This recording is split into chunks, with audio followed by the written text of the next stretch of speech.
Assalamualaikum warahmatullahi wabarakatuh. Selamat pagi anak-anak semua. Pada hari ini kalian bertemu dengan saya, Ibu Nurida, dalam pelajaran IPA.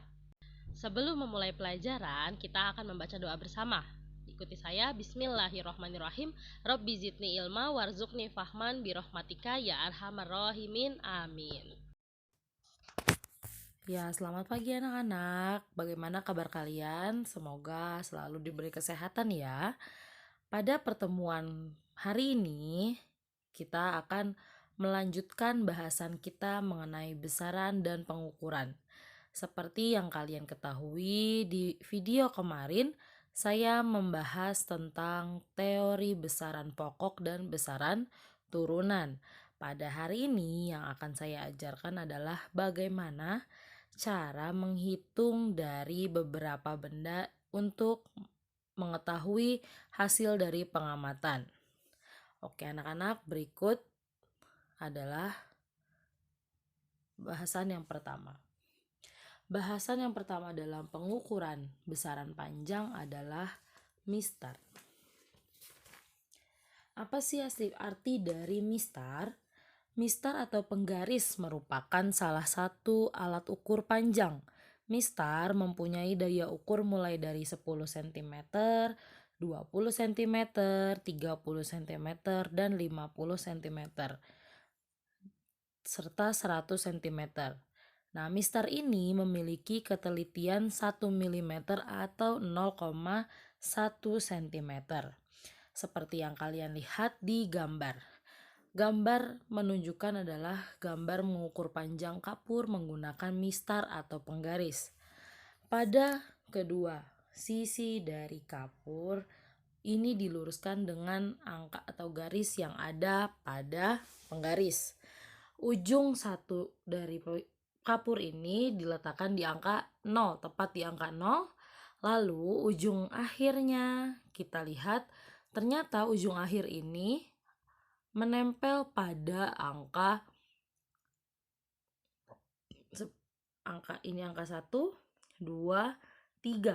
Nah, ternyata lebih dari 3. Nah, di lebihnya ini kita hitung satu persatu. Ada 3,1, 3,2, 3,3 dan 3,4. Nah, berarti di sini panjang kapur dari yang ada di gambar adalah 3,4 cm. Ingat ya, di sini ukurannya cm untuk yang panjang ini. Kalau untuk yang kecil-kecilnya itu adalah milimeter.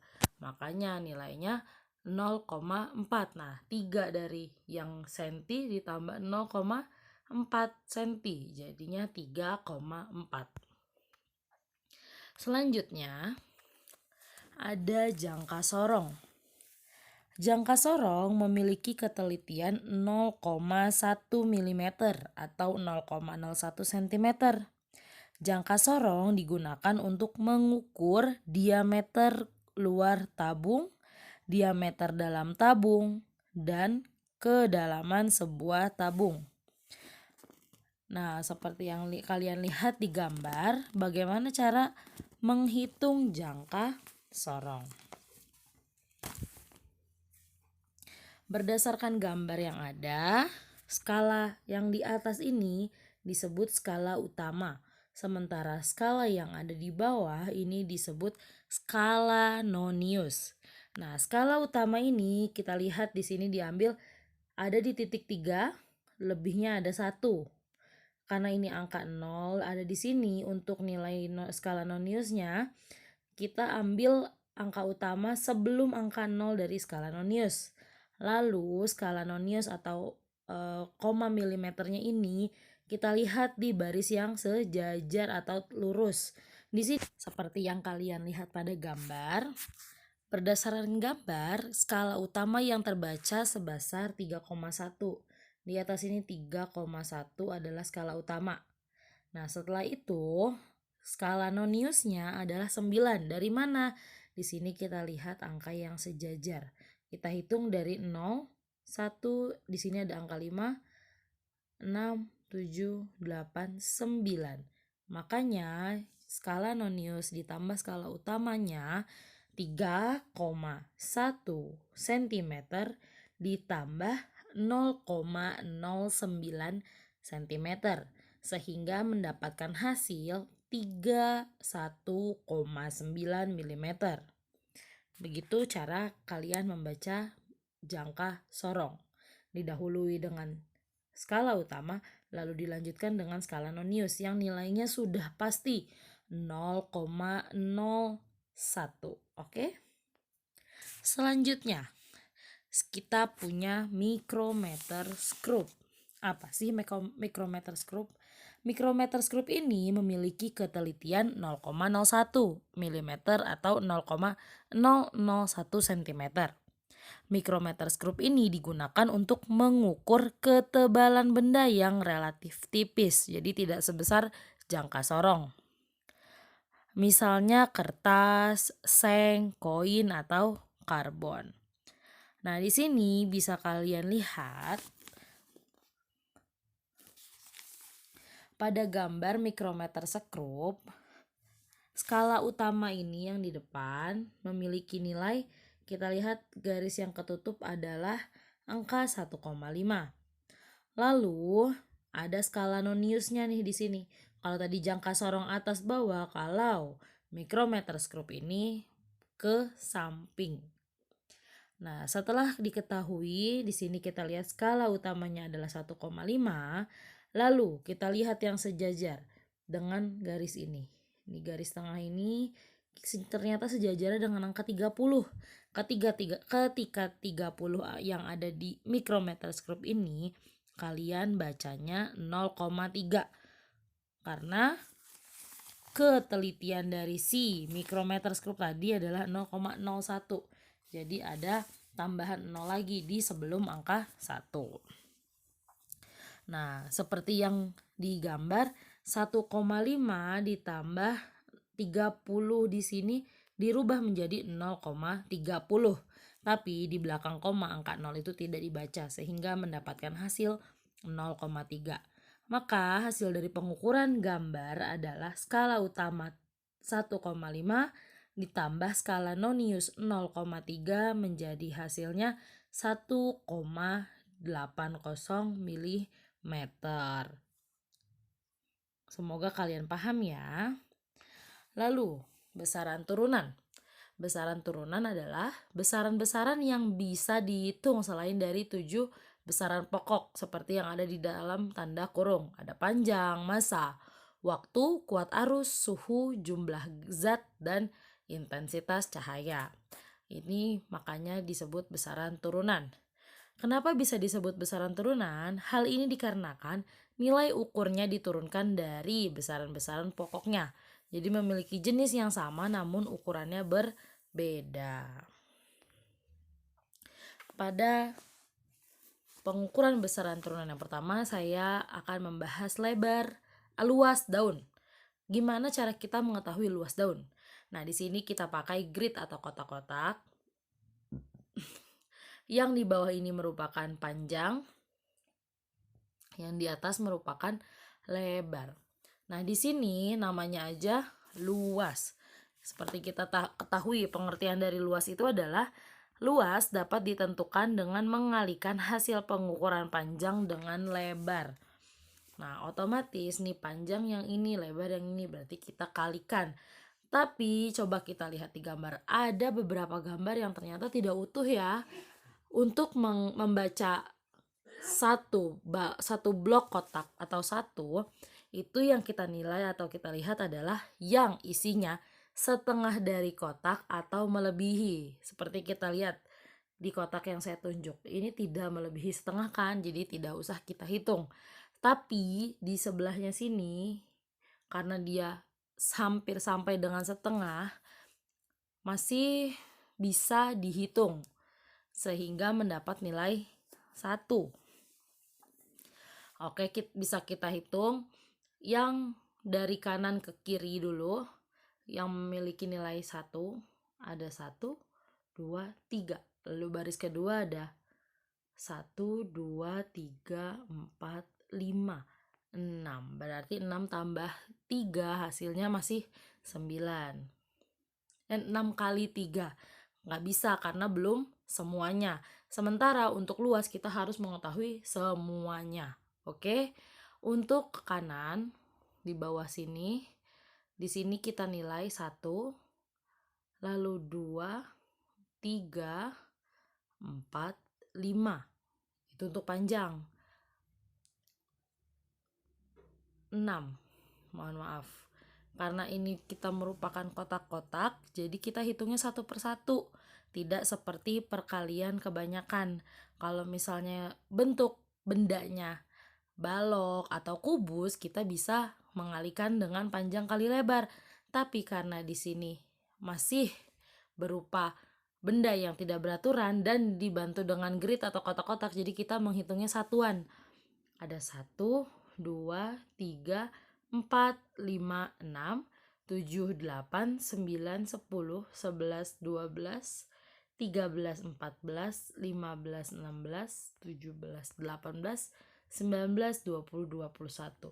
Berarti berapa luas dari daun ini? Luas dari daun ini adalah 21 kotak satuan. Seperti itu. Kalau bendanya lebih beraturan, biasanya panjang yang digunakan atau lebar yang angka lebar yang ada itu sesuai dengan perhitungannya tepat.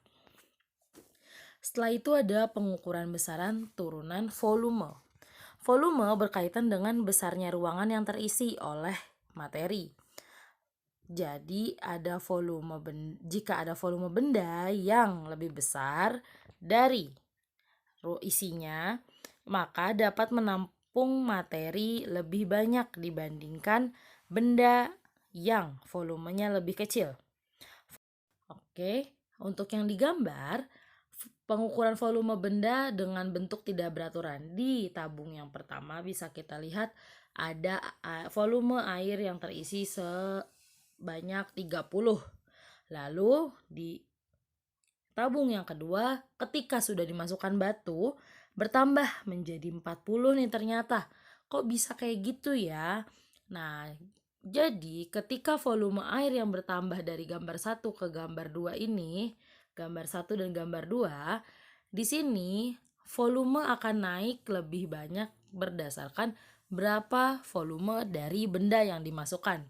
Dalam hal ini yang dimasukkan adalah batu, berarti kita hitung dengan pengurangan. Tabung 2, volume 2 dikurang volume 1. Volume 2 itu ada 40. Dikurang volume 1 30. Berarti 40 dikurang 30 sama dengan 10 cm kubik. Berarti besar volume dari batu ini adalah 10 cm kubik. Seperti itu. Lalu ada pengukuran besaran turunan, yaitu konsentrasi larutan.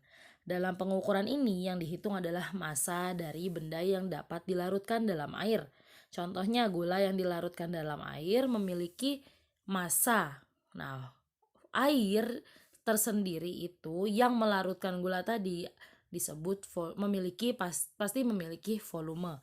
Makanya massa gula di sini disebut zat terlarut yang bisa menghilang ketika dicampur dengan air.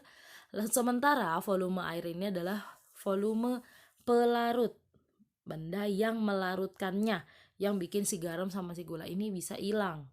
Nah, di sini sebagai contoh saya kasih soal, massa terlarut adalah 20 gram. Volume pelarutnya adalah 20 liter. Nah, K ini adalah lambang dari konsentrasi larutan. Konsentrasi larutan itu memiliki rumus massa terlarut dibagi volume pelarut. Berarti massa terlarut ini gula, volume pelarutnya ini adalah air. 20 gram dibagi 2 liter. Nah, di konsentrasi ini memiliki satuan gram per liter. Sehingga ketika 20 gram dibagi 2 liter memiliki hasil 10 dengan satuan gram per liter menjadi 10 gram per liter. Selanjutnya ada pengukuran besaran turunan laju pertumbuhan. Besaran panjang dan waktu dapat digunakan untuk menentukan pertumbuhan tanaman. Contohnya, kamu menanam jagung. Di awal, tinggi tanaman jagung adalah 20 cm. Dalam waktu 10 hari, tingginya menjadi 60 cm. Cara penghitungannya adalah sebagai berikut. Laju pertumbuhan ini memiliki rumus pertumbuhan tinggi dibagi selang waktu. Nah, pertumbuhan tinggi ini biasanya kita isi dengan pengurangan. Tinggi akhir dikurang tinggi awal, 60 dikurang 20. Dibagi 10 hari, kurun waktu selama mengalami pertumbuhan. Makanya dibaginya dengan 10 hari. 60 kurang 20 adalah hasilnya 40. 40 dibagi 10 hasilnya adalah 4 cm per hari. Berarti pertumbuhan dari tanaman jagung ini adalah 4 cm setiap harinya. Oke, bisa kalian lihat di gambar saya membuat soal. Yang pertama, ini jangan kalian lihat soal yang di dalam buku ya. Kalian lihat soal yang di atas ini nomornya. Hasil pengukuran jangka sorong berikut yaitu kalian hitung nih, skala utama ditambah skala nonius. Skala utamanya berapa, skala noniusnya berapa, dilihat yang sejajar baru bisa kalian jumlahkan. Lalu ada nomor 2, ada panjang pensil yang diukur dengan mistar tersebut adalah, nah di sini ada pensil digambar. Tuh garisnya udah jelas banget dikasih tahu, kalian tinggal lihat angka berapa pensil itu pada angka berapa pensil itu berakhir. Berarti itu adalah panjang dari pensil yang diukur menggunakan mistar atau penggaris. Selanjutnya soal nomor 3, volume. Nah, di sini bisa kalian lihat volume awal ditambahkan batu menjadi volume akhir. Nah, yang saya minta di nomor 3 adalah kalian hitung berapa sih volume batu yang dimasukkan ke dalam air pada tabung kedua. Bagaimana caranya? Kalian bisa lihat rumusnya seperti yang ada di catatan tadi, oke? Nah, di sini saya buat jadi pilihan ganda 3 soal. Di Google Form nanti kalian pilih jawabannya sesuai dengan penghitungan kalian, oke? Tugas ini hanya bisa diisi sekali, jadi saya harap kalian bisa mengisinya dengan benar. Kalau kalian sulit mengingat, kalian catat catatan yang ada di dalam video YouTube ke dalam buku tulis kalian. Baik, materi untuk hari ini sampai di sini saja. Mudah-mudahan kalian paham dengan materi yang saya sampaikan. Mohon maaf kalau ada kekurangan, tetap jaga kesehatan. Tidak perlu keluar rumah jika tidak terlalu penting. Wabillahi taufiq wal hidayah. Wassalamualaikum warahmatullahi wabarakatuh. Oke anak-anak, supaya kalian tahu kapan saya upload video materi yang selanjutnya, bisa minta tolong subscribe channel saya ya. Dan jangan lupa klik tombol like jika kalian paham dengan materi yang saya berikan. Terima kasih.